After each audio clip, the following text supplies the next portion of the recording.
নতুন বউ মিতালি বিয়ের পর শ্বশুর বাড়িতে পা রেখেই বুঝে গেল, এই বাড়ির আসল নিয়মকানুনের বইটা কোনো আলমারিতে নেই, কোনো তাকেও না। সে বইটা দিব্যি মোটা, ভারী হয়ে বসে আছে শাশুড়ি মায়ের মাথার ভেতর।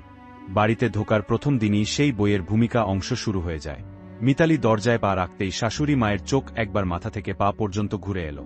কিছু না বললেও চোখের ভাষায় পরিষ্কার লেখা, নতুন বউ হয়েছিস ঠিকই, কিন্তু এখানকার নিয়ম শিখে নিতে হবে। সকালের রান্নাঘর, চারদিক এখনো ঠিকমতো জেগে ওঠেনি। জানালার ফাঁক দিয়ে কাঁচা রোদের আলো ঢুকে চুলার পাশে এসে থেমেছে। মিতালি চুপচাপ শাড়ির আঁচল গুছিয়ে নেয়, আলতো করে চুলায় হাঁড়ি বসায়। চুলার আগুনটা যেন তার বুকের ভেতরের ধুকপুকানির মতোই ধীরে, নিয়ন্ত্রিত। রান্নাঘরে থালাবাটি ছোঁয়ার শব্দ ছাড়া আর কিছু নেই। মিতালি জানে এই নীরবতা বেশিক্ষণ থাকে না। হঠাৎই পেছন থেকে ভেসে আসে শাশুড়ির গম্ভীর গলা। সে গলায় কোনো রাগ নেই, আবার মায়াও নেই, আছে কেবল বহু বছরের অভ্যস্ত শাসনের ভার। এই বউ, তেলটা বেশি দিচ্ছ না তো?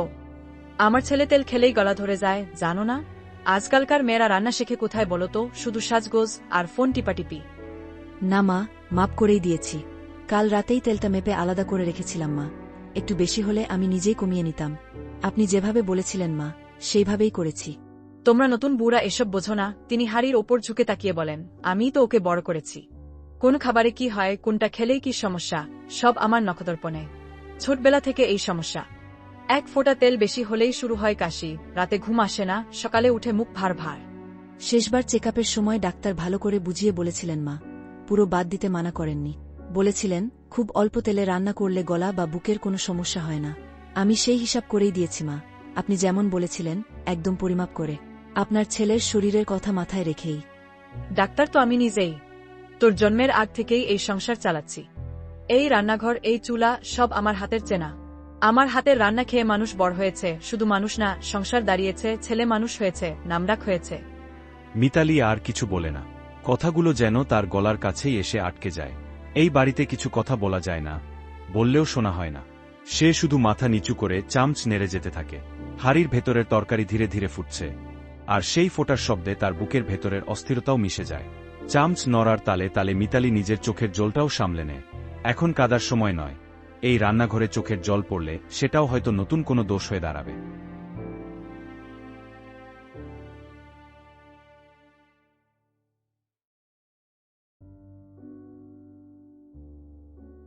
এটা ডাল না ঝোল?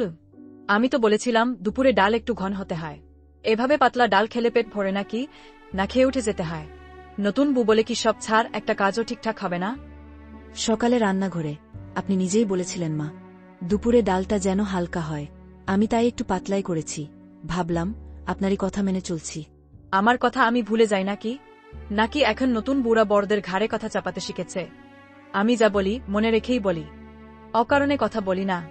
ভুল হলে নিজেটা স্বীকার করতে শিখো বউ। আমার নামে চাপানো বন্ধ করো।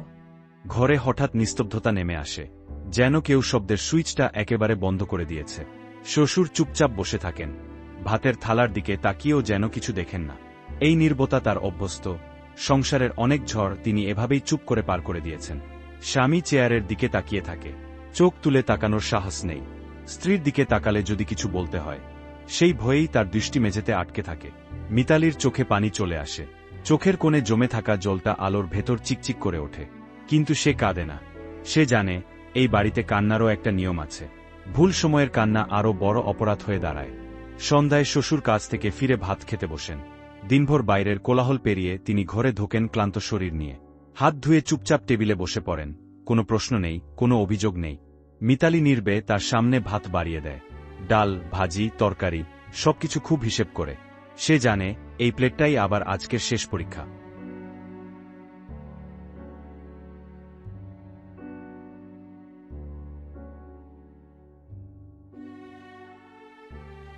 ওহ, আজ ডালটা কিন্তু বেশ ভালো হয়েছে।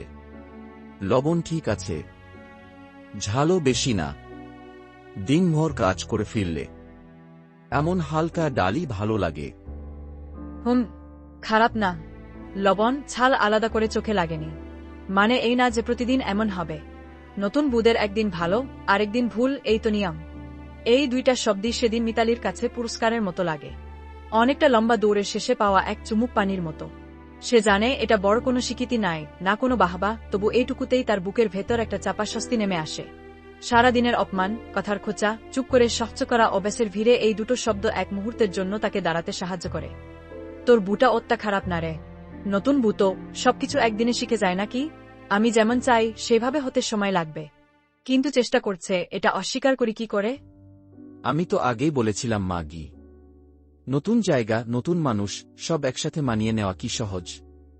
ভুল হলে শেখানো যায় মা, বারবার খোঁচা দিলে মানুষটা ভেঙে যায়। তুই আবার শুরু করলি? বুয়ের পক্ষ নেওয়া এত সহজ, কিন্তু সংসার চালানো কি এতটাই সহজ ভেবেছিস? মা হয়ে আমি যা বলছি সেটাই আগে শোন। এখানে যুক্তি নয়, নিয়মই শেষ কথা।